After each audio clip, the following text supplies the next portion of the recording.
even know where my mic is. It's here. Welcome back to another live reaction from the AC Milan Zone podcast. And boys, the international businessman is back. Well, he's not back. He's on his travels around Europe, around and across Europe. Welcome back, Ozzy. How are you doing?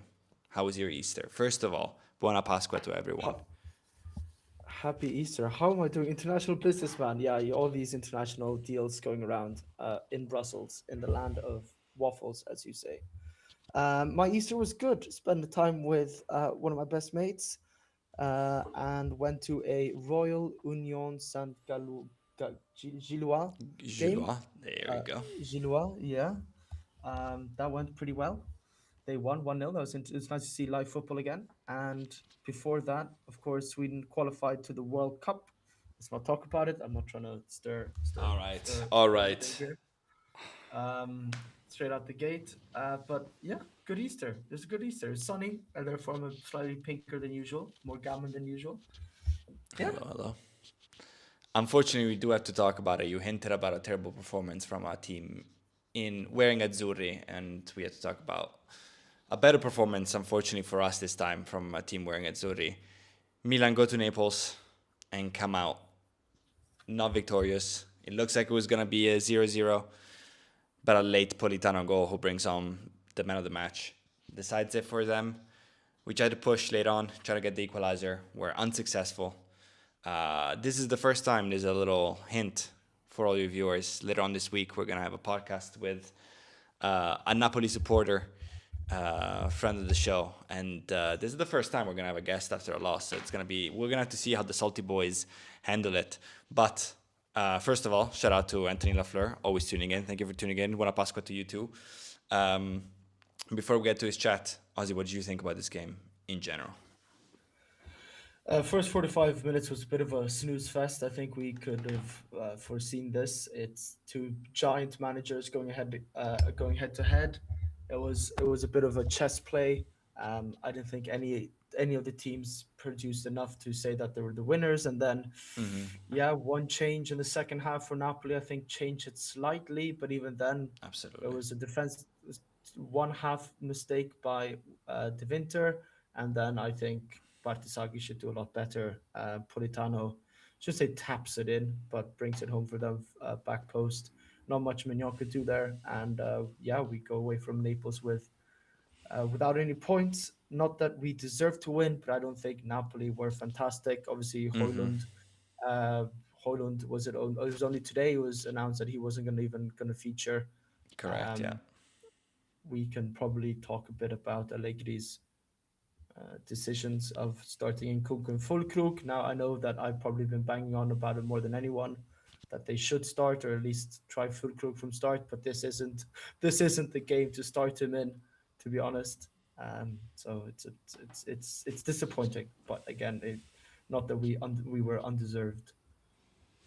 Yeah, definitely didn't deserve to win. Do you think we deserved a draw? Do you think it would have been fair if it ended 0-0 or 1-1? Yeah, I think so. We'll see how our Napoli friends in the analysis podcast how they think about it. But from a fairly unbiased perspective, neither team deserved to win. I think a nil-nil would have been quite fair. We had I don't know, I haven't really checked our XG, but I think Nkunku is the closest one where he shot the shot pretty wide. We had a chance in the last few minutes there that just went over Milinkovic Savic and over the crossbar, but we generated fuck all. Sorry. Yeah, I mean, I think both teams didn't. It wasn't a dead game. I've seen much worse games from us and in Serie A. Yeah, There was some moments of action, but most of the exciting moment was just that the teams were both very long, not a lot of midfield presence, and a lot of like possible chances created. It didn't turn out to be anything, especially in the first half. I thought both teams are pretty sloppy. I tend to agree with you. I was pretty set with the 0-0. Of course, wanted us to bring it home, and then yeah, the goal is kind of rough. Poor communication because De Winter there jumps to tips it out like he has a man behind him. He does not. And then Bartezaghi, yeah, I don't know. I need to watch it back. I don't know if he could do so much better. It kind of gets touched right in front of him. And then once, yeah, he gets his leg on it, but yeah. Magnan is yeah, he can't do anything about it. Let me catch up quickly with the chat. Then I do want to get on to Allegri's starting. squad, because it was a little baffling to me too. Anthony saying, Buonasera, Oscar and Stefano. This game showed me again that we need a Buonasera. striker in the summer, because don't have a reliable goal scorer up top. And Michael Fry, shout out to you as well. Thank you for tuning in. This game is/was winnable. Allegri waiting too long for the subs. Also a fair point. We can get onto that.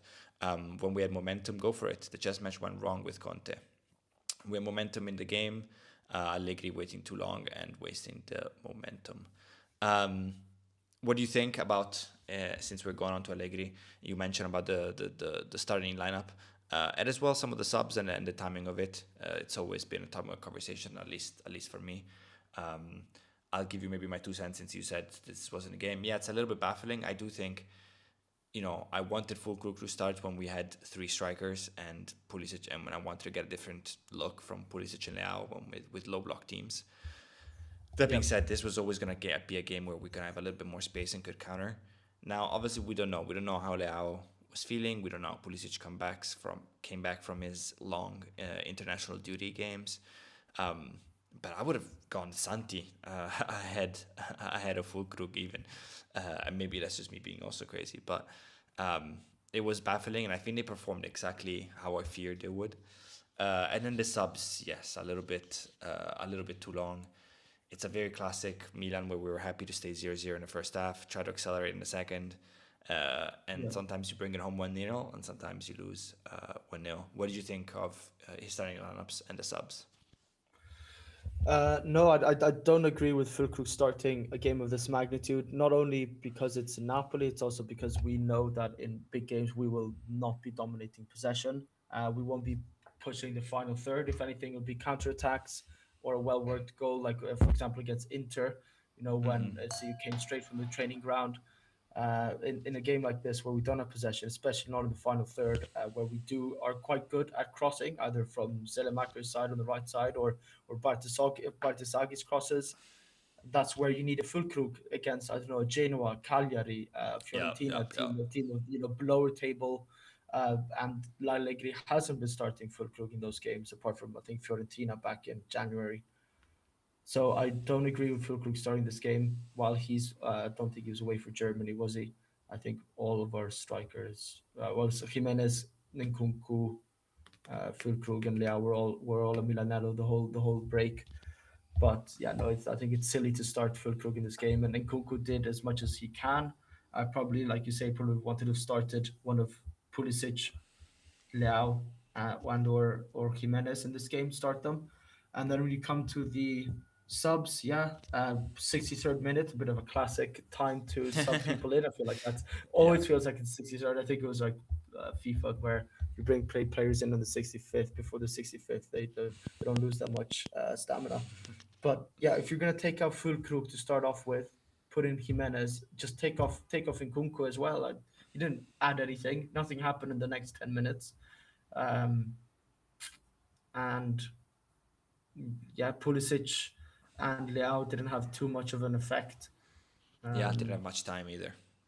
yeah, and I guess Salamaker's getting hooked kind of made sense. He didn't have a terrible game, but he's been so off since his injury. Yeah, It's kind of worrying that it's it's, yeah. so black and white. I don't know. Yeah, He doesn't seem to struggle physically. He's just seems all over the place. He's not doing doesn't seem to have the confidence all the time. His tracking back has been okay. I'm not sure what's up with him. he gets. I would like to see people talk a lot about Leao's attitude, but I feel like Salamakers, every time he does something wrong or someone else does a wrong pass, it reminds me of Barella, and it's like this is not good. It's not good in Yeah, general. It's not good if you're the best player on the team, and it's definitely not good if you're Salamakers, which is one of the key players for us, but definitely a workhorse, not a 40 class yeah, that brings the game home for us.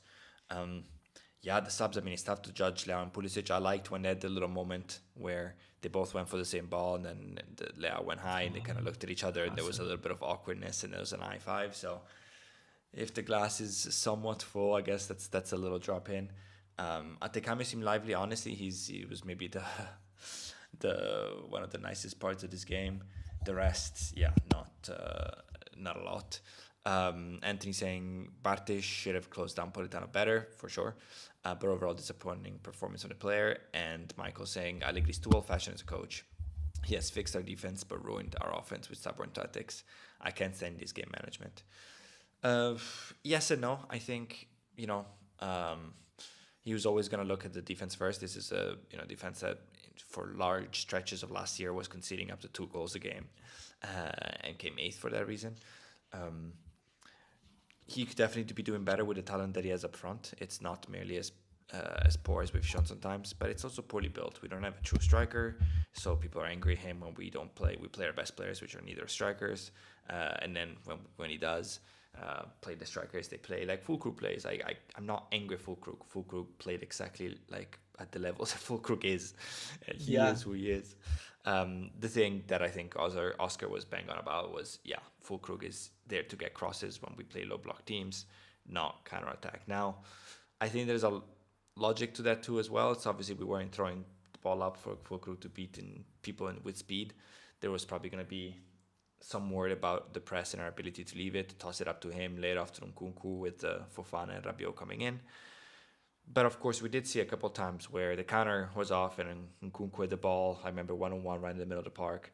And you just see Fulkrug on the left, like trying to make that run, but it's like he's going absolutely nowhere. he's going So nowhere. He's treading water. Yeah. yeah, it's a little bit tough. I, And I, I now, don't know. Like, I'm not trying to call out or try to be I don't know, conflicting here. But Michael, I is too old fashioned as a coach. I don't know who to want to bring in. We had the great we brought in. I shouldn't say not that they're old, but Conceição and Fonseca last season. We came eighth. Yes, we're slipping in the table now. We came down to third, but we're still hmm 5 points ahead of Como.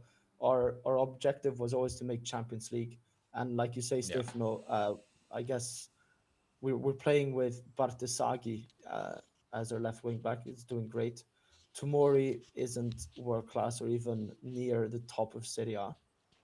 Mignon's class, world class. Rabiot can be world class. Modric is world class. That's about it.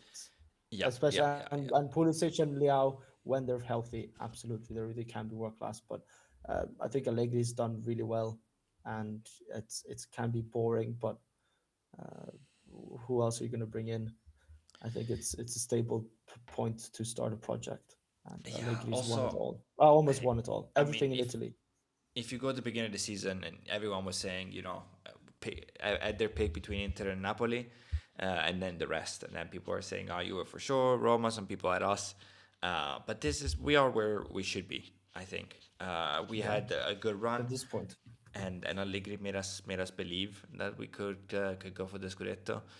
We've always been of the sentiment that was a long shot for us, and it still is. So now it's time to try to bring home this Champions League money and qualification. You did mention as we wrap up that of course Napoli overtakes us for the first time in a long, long time in Serie A. They're now third, 2 points ahead of us. We did see Como slow down, which is great for us, as they still sit in fourth at 58 points, so we have a 5 point gap. Um, are you any? Is there any worry within yourself about making Champions League, or do you think that with a few good results we bring it home? I think we're in a bad stretch here. I think will Allegri is good enough to sort it out. Yes, we've had almost 3 weeks off. It feels like a lifetime ago we're on the podcast. Mm-hmm. I'm looking right now at Napoli's next few fixtures. It's Parma, Lazio, Cremonese, Como, Bologna, Pisa, Udinese. Mm-hmm. The only ones you'd look at them that they maybe drop points or lose would be a Lazio or Como, but Mm-hmm. they're firing on all cylinders again. I saw they have some crazy stats from playing at home. I think it was they've not lost in 25 games at the Diego Maradona. That's insane. Yeah, I mean they've always been so strong Yeah, tifo, and yeah, yeah, yeah, Conte yeah, galvanizes yeah. the whole crowd. And we can look at Como's later. Look at their next fixtures, but I'm not worried. I think actually, I maybe am a bit worried. We lost today. We still have Juve.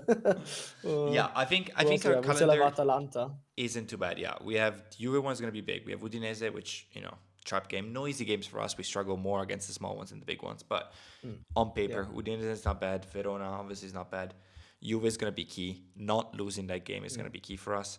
Then Sassuolo, then Atalanta, which is a tough one. But with 3 games left, could be that they have nothing to Yeah, play for, and maybe they make it to the Coppa Italia final. And then a Genoa and a Cagliari, which hopefully will be saved by the end. So yeah. it's not an I impossible think it's calendar, but for yeah. us, I'm quite we happy. like to make our I'm life quite harder.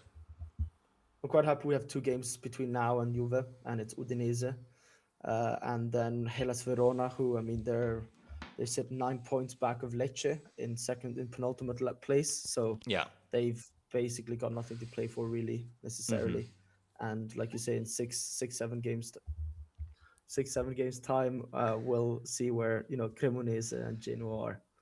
Yeah, yeah, yeah. Zion Train, thank you for tuning in. Returning viewer saying Milan problem is the management. Allegri didn't get the players he wanted except for Rabiot. He didn't approve on Kunku when he asked for a specific striker. Yeah, absolutely. I think that's the story of the season. Um, that being said, my theory is we can't blame Max because the squad was poorly built. But I'm also very fearful that next summer they get Max his players and we're still gonna play pretty defensive and pretty boring football. But we'll see. We'll see what the demon for Livorno holds in place for us. Um, we play again on the weekend, I guess, because there's Champions League this weekend, which is great. Yes. We will play. Let me see. It's at Udinese at 6. 6 o'clock on Saturday. Well, I don't know Tough if I game. like it six Udinese always o'clock. is. I know, but it's better I don't for think I late night like for me. anything. I don't like Give anything me some really. sleep. After a loss, Ozzy's not a happy cookie at all. Nah, Um, I'm not. Quick before, obviously, in the podcast we'll break it down. But for us, worst of the game and man of the match. Tough to pick a man of the match, but I a think lot man of the of a match, lot of either five point Modric. I thought, fives to six today. Yeah. yeah, I think it was just like Napoli weren't testing us to the point where anybody like defensively had to stand out, and offensively, obviously, we didn't score anything. So I guess maybe Fulkrug or Bartisagi for that miss. I think we didn't touch upon it properly.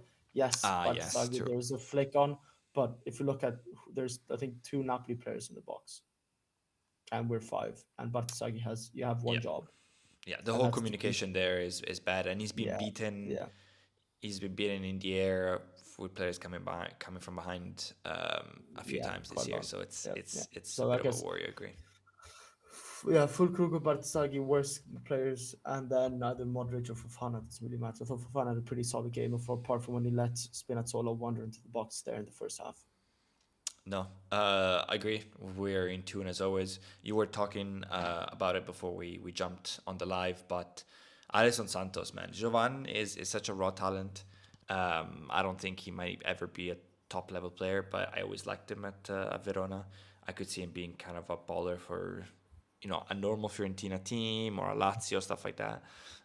Yeah, But he doesn't, inspire me. Alison Santos could, especially if in a Conte cure, if Conte ends up staying. He's a bit of a baller. I like yeah, him a lot. yeah. And he seemed to get all this passion out there at the final whistle. I quite like that. And he stood up and didn't roll around when he got tackled twice by Tikame. Quite like Hmm. that. Looking at that young players nowadays, and that no look was disgusting. I hate it because it was against us, but it's so unnecessary. It's so Brazilian. I love it, Yeah, but I hate it. but in a way, so necessary that it becomes it's not expected, especially in a league like Serie A, that it becomes the key play that breaks down a stalemate. Milan, we said we had so many players set in the box and outside, and all it takes is Yeah, that little bit of a flame, which is perhaps what we've been missing. Usually used to be Leao that used to give us that spark. Not anymore this season with his injury. no, But as we wrap up, I see one more chat from Michael. Our plays and worked for a while now. If we want to go for the Scudetto, you should have made changes earlier in the match instead of sitting and waiting to see what Conte would do and who scores first. Maybe I think the Scudetto was always gone it's yeah, a long time ago. Maybe yeah. since I that feel Lazio like this is lost. like I wouldn't say it's the final nail in the coffin. It's like the fourth nail in the coffin at this point. The coffin is fucking sealed, let me tell you. Yeah, But fucking yeah, see. I mean, I don't know if you agree with this, but I don't think Allegri is ever going to change that. In a game like this, he was never going to make the changes to go get it unless we got closer to the end And that when he saw Yeah. Napoli struggle or we conceded, it was, he rides the razor fin. He's happy to not lose games. That's his priority. And of course, a lot of times that ends up being Cortomuso And wins, but sometimes you pay for it. and again, we weren't we weren't playing terribly because we weren't playing against a fantastic team either. It wasn't that we were, on the back foot the whole time. Oh yeah, It wasn't agreed. that we Yeah. were being pressed. It wasn't that players were, like we said, we were kind of struggling to find a best player and a worst player of the game. It What is there to change? You can maybe change because it's so like a stalemate, but why would you? Like you're just waiting it for to click. Yeah, I mean, I'm looking at the stats. Possession was 53%, 47. Expected goals 0.7 versus 0.5. One big chance per piece. Yeah. 10 total shots for them, 7 for us. Like this is a pretty even split. Even the passes, 523 for Napoli, 465. Like this is pretty evenly split. Michael asked if you would keep him for next season. I think our answer is gonna be the same, so go for it. It, yeah, it depends if they allow Allegri to and Todd actually to dictate the sporting side of things, because again, that's what we've been saying, and the chat was saying as well. If Allegri doesn't get his people that he needs or wants, then that's what's the point? Because Yeah, it's not like we have some massive guru in Forlani that can find the rawest talent and make it work. He's not the one. He's just come out of he's from the investment banking yeah. He's gonna sector. make sure that the Excel sheets stay green, but that's about it. Yeah, yeah, and that's about it. And we saw with the whole Mateta conundrum, like you go behind your sporting director that you just hired 6 months ago. What's the point? And Yeah, Allegri's never. I'm sure Allegri has talked about wanting to dictate transfers and being yeah, able to. No, of he's not going to course. go out and be like, "Oh, yeah, I want Haaland." Of course not. He goes and get a Rabiot for like what 12.5 million euros or whatever it was. Fantastic. Keep those are the deals that Furlani should be licking his lips over. Allegri knows ball. He's been around the block for Yeah. decades Yeah, almost at and this it's point. also, talents aren't, it's not Football Manager, it's not FIFA, where you're like, okay, well, he's young and has potential, so we're gonna sell him. Yeah, Sometimes you can yeah, look at Rabiot and understand the context of what happened and buy him and know that he can be the best midfielder in the yeah, in the league right now, not in 5 years, and sell him again. For me, it's what also we talked about with Matt last week. If you get rid of him, you have to have someone ready, which it won't happen. So we've done ever since Pioli left, which we knew way in advance. We didn't have someone, and that killed us. We didn't have someone the season after. Even Allegri took too long. Like we took too long to grab him. So if you're in talk, this obviously won't happen. But if you're in talk with Klopp and he likes the project, and you say, okay, this is the direction of football, then of course you get rid of Allegri, and the next is a step up. Then of course can go well, can go not well. It's football. You have to play the games. You have to win the games. Um, but that's a clear strategy. You fire Allegri to just go on the market and then wait yeah, too late in the middle of summer, go grab Sarri or whoever is next.